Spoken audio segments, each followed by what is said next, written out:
Hey guys, what's going on? Matthew or MP Bricks here, and today we're going to be taking a look at all 5 Forbidden 5 minifigures. They've been what people have seen as the collectible of 2025, being scattered throughout many of the sets of 2025, and pretty much are collectible for the year. I know we had other things as well, but this is what most people considered to be the collectible. But let's dive right into this amazing collection of minifigures. Let's go.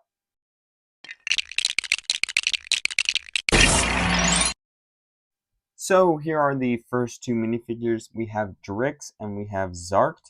Now, Drex here is actually pretty easy to get your hands on. He was, of course, included in a $10 set in early 2025 in the January wave. And then Zark, we had to wait until March to get him in a $100 set. However, his cheapest set would be $50, just released in the Ron 2 set. So that's the cheapest way to get these guys. We're going to count it up at the end. I'm going to tell you the cheapest way to get all of them in total. So we'll keep that running.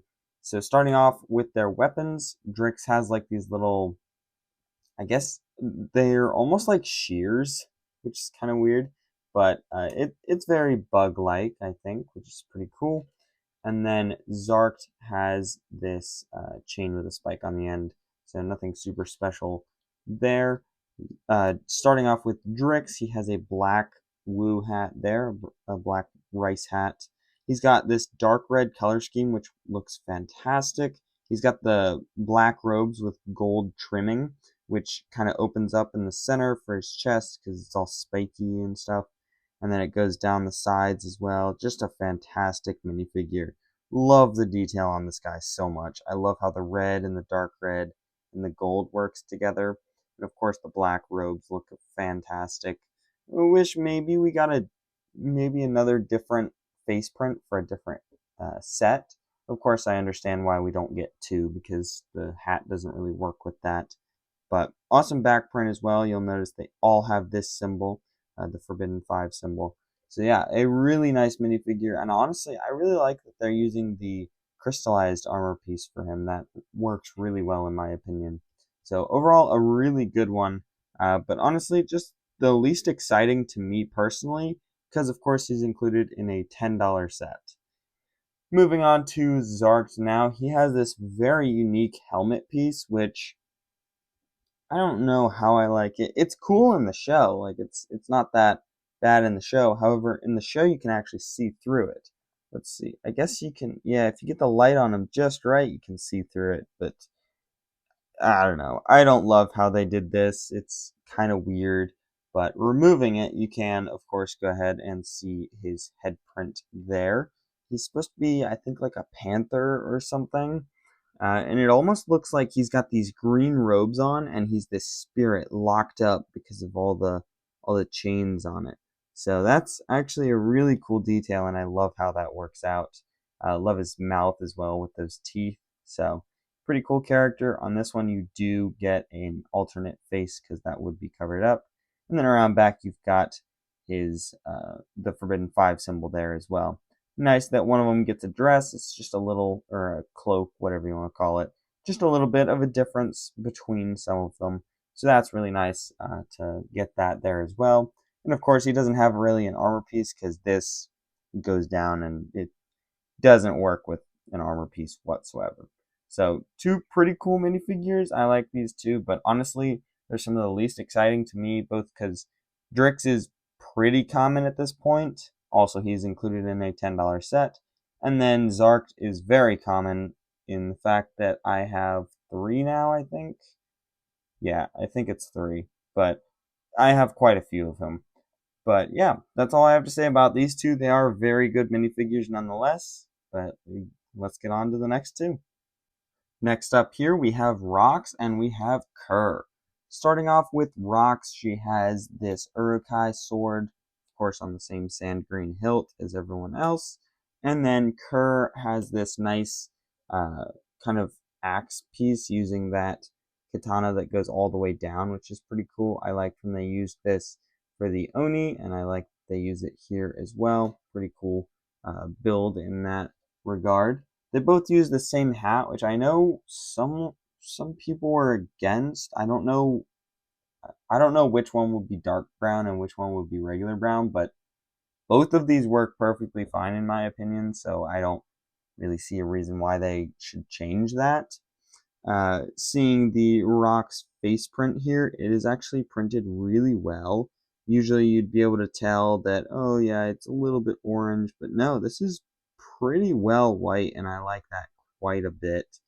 You can see those scary faces going all the way down. She's got a belt, and then she has those half legs that are, of course, movable and new for Ninjago, which is pretty cool.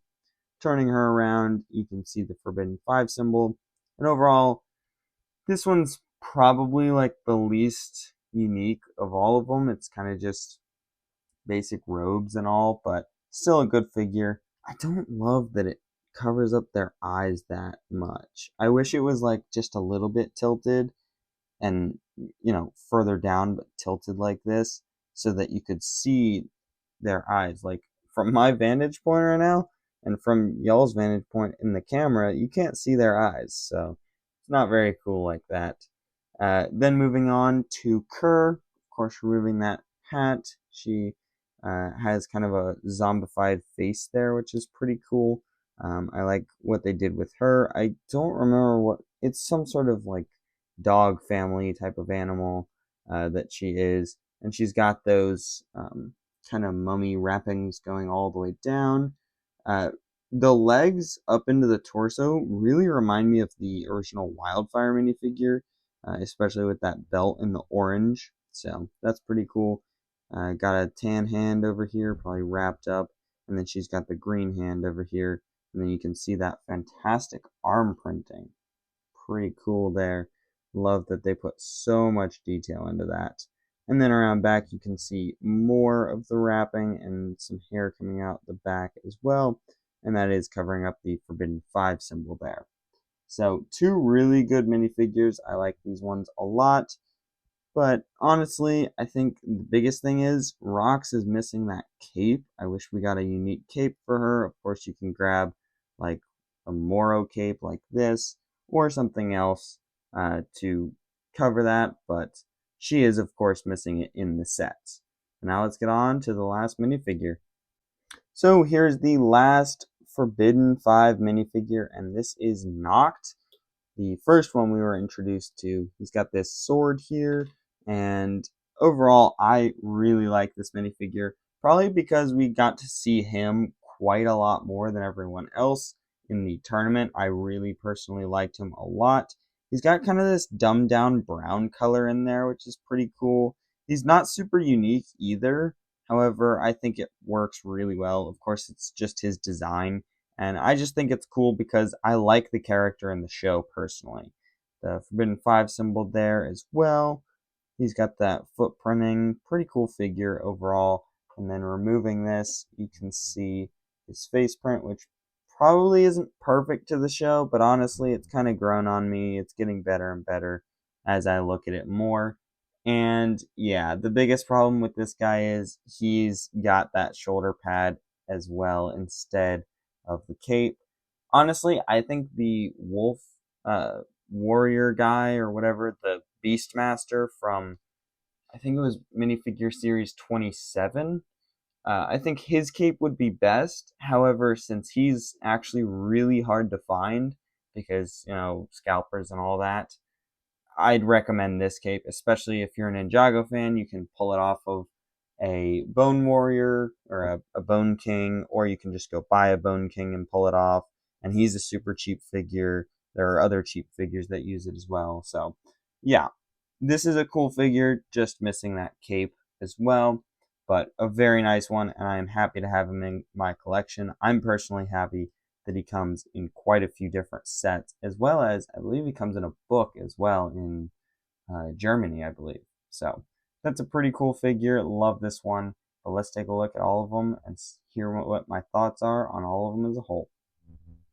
So, what are my overall thoughts on the Forbidden 5 as a whole? Personally, I really like this grouping of minifigures. I think it's a pretty cool way to have included them in sets, one per set, and then, they can be in other sets and get you duplicates as well. I think there was only one set that we actually got two of them, and that would have been the Arc Dragon of Focus, where we got Drex and Zark.